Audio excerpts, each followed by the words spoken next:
Welcome to Lakshmi அம்மா kitchen. இன்றைக்கி நம்ம பார்க்க போகிற ரெசிபி என்னென்னா ஆப்பிள் அல்வா தாங்க. ஆப்பிள் தோல் சீவி திருவி எடுத்து வச்சுருக்கேங்க. கொஞ்சம் நேரம் ஆகுது, அதனால் கலர் இது மாதிரி ஆயிடுச்சு. ஒரு 200 கிராம் பால் எடுத்து வச்சுருக்கேங்க, காய்ச்சி ஆற வச்ச பால். ஒரு 200 கிராம் சர்க்கரை, ஒரு 100 கிராம் கோதுமை மாவு, ஏலக்காய் தூள், கலருக்கு பவுட்ரு, நெய், முந்திரிங்க. அவ்வளோதாங்க இதுக்கு தேவையானது. எப்படி செய்யலான்னு பார்க்கலாம் வாங்க வீடியோவில். கொஞ்சமாக நெய் விட்டுக்கலாங்க. ஆப்பிளை இதில் போட்டு நம்ம வதக்கி எடுத்துடலாங்க. தண்ணி இல்லாமல் நல்லா வதக்கிடலாம். ஆப்பிள் இதுலேயே பாயில் ஆகணுங்க. நல்லா இந்த தண்ணிலாம் இல்லாமல் ஆப்பிள் இதுலேயே நல்லா பாயில் ஆகணுங்க. வதங்கினோடனே பார்க்கலாங்க. பாயில் ஆகட்டும். இதில் ஒரு 5 நிமிஷம் ஆகும். இது பாருங்கள், தண்ணிலாம் இல்லாமல் நல்லா சுண்டி வெந்துட்டுருக்கு. அந்த டைமில் இப்படி நல்லா இந்த கரண்டிலே நம்ம அப்படி மசிச்சு விட்டுக்கலாங்க. பின்ன பால் நல்லா திக்காக காய்ச்சி எடுத்து வச்சுருக்காங்க. தனியாக பச்சை பால் ஊற்றல, ஏன்னா பால் சில பால்லாம் திரிஞ்சிடுது. பால் ஊற்றி நம்ம உடனே நான் சொன்ன அந்த 150 கிராம் கோதுமை மாவை கலர் பவுடர் போட்டு ரெடியாக கரைச்சி எடுத்து வச்சுருக்காங்க. ஆப்பிள் வந்தோடனே டக்குன்னு எல்லாம் போட்டு ரெடி பண்ணுற வேண்டியதாங்க. ஸ்டேஜில் பால் இதில் ஊற்றிடலாங்க.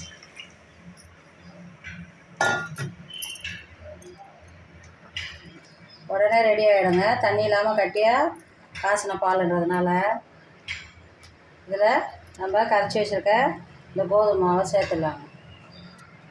கலர் பவுடர் போட்டு கோதுமை மாவை சேர்த்துருக்கேன்.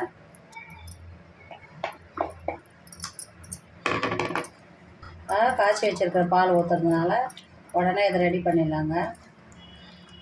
இல்லைன்னா நீங்கள் கோதுமை மாவில் கூட ஆறின பால் ஊற்றி கரைச்சி அப்படியே ஊற்றிடலாங்க. கோதுமை மாவு கலர் பவுட்ரு போட்டு கரைச்சி ஊற்றியாச்சுங்க. இன்னும் கொஞ்சம் நேரத்தில் நம்ம சர்க்கரையை போட்டுடலாங்க. சர்க்கரை போட்டு திருப்பி அது கரைச்சி மெல்ட் ஆகி அல்வா பார்த்துக்கு வரணும்.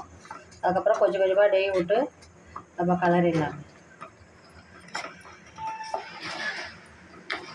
கட்டி ஆயிடுச்சுங்க கோதுமை.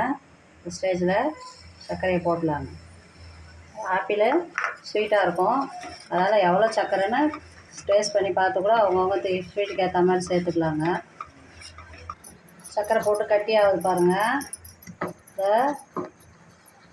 நம்ம துருவி போட்ட அந்த ஆப்பிள்லாம் நல்லா தெரியுது பாருங்கள். அதில் ஆப்பிள் சாப்பிடாத குழந்தைங்க கூட இது மாதிரி அல்வா பண்ணி கொடுத்தா சாப்பிடுவாங்க. கொஞ்சம் கொஞ்சமாக நெய் விட்டு நம்ம கலரிக்கலாங்க. கெட்டியான பக்குவம் வந்தோடனே முந்திரி திராட்சைலாம் வறுத்து போட்டு ஆஃப் பண்ணிடலாங்க. கொஞ்சம் கொஞ்சமாக நெய் விட்டு நல்லா கலரிக்கிட்டே இருக்கணுங்க. அல்வா பார்த்துக்கு வரணும். இந்த கோதுமை மாவு, ஆப்பிள், பால் ரொம்பவே சத்தான ஒரு அல்வாங்க இது. குழந்தைங்களுக்கு ஆப்பிள் சாப்பிடாத குழந்தைங்க கூட சாப்பிடுவாங்க. இது எதுவுமே தெரியாது, ரொம்ப டேஸ்ட்டாக ரொம்பவே நல்லா இருக்குங்க இந்த ஆப்பிள் அல்வா. கொஞ்சமாக ஏலக்காய் தூள் போட்டுக்கலாங்க. அவ்வளோதாங்க. இந்த ஸ்டேஜில் நம்ம முந்திரிலாம் வறுத்து போட்டு, திராட்சை முந்திரிலாம் வறுத்து போட்டு நல்லா கலரி இறக்கிடலாங்க. ஆப்பிள் அல்வா ரெடிங்க. ரொம்பவே சூப்பராக இருக்குங்க இந்த அல்வா. வாசனை ஆப்பிள் வாசனை வரும் பாருங்கள். ஆப்பிள் எப்படி தருது பாருங்கள், நீட்டாக அந்த கோதுமை மாவில். மைதாலாம் யூஸ் பண்ணாமல் நம்ம கோதுமை மாவு வச்சு பால் வச்சு செஞ்சுருக்கோங்க. நீங்கள் காசின பால் கோதுமை மாவில் கரைச்சி ஊற்றி கூட பண்ணலாங்க. ஆப்பிளில் சில பால்லாம் ஆப்பிளில் திரியுது, அதனால சொல்கிறேன். 250 கிராம் ஆப்பிள், 150 கிராம் கோதுமை மாவு, 150 கிராம் சர்க்கரைங்க. ஸ்வீட் வேணுன்றவங்க சர்க்கரை அதிகமாக போட்டுக்கலாங்க. அல்வா ரெடிங்க. சூப்பராக ரெடி ஆகிடுச்சு பாருங்கள்.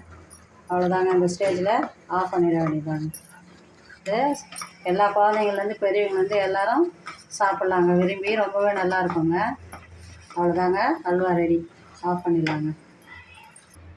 சூப்பராக இருக்குங்க இது சாப்பிட. குழந்தைங்களுக்கெல்லாம் நீங்களும் ட்ரை பண்ணி பாருங்கள். இந்த வீடியோ பிடிச்சிருந்தா லைக் பண்ணுங்கள், ஷேர் பண்ணுங்கள், கமெண்ட் பண்ணுங்கள். லக்ஷ்மி அம்மா கிச்சனுக்கு மறக்காமல் சப்ஸ்கிரைப் பண்ணுங்கள். தேங்க்யூங்க.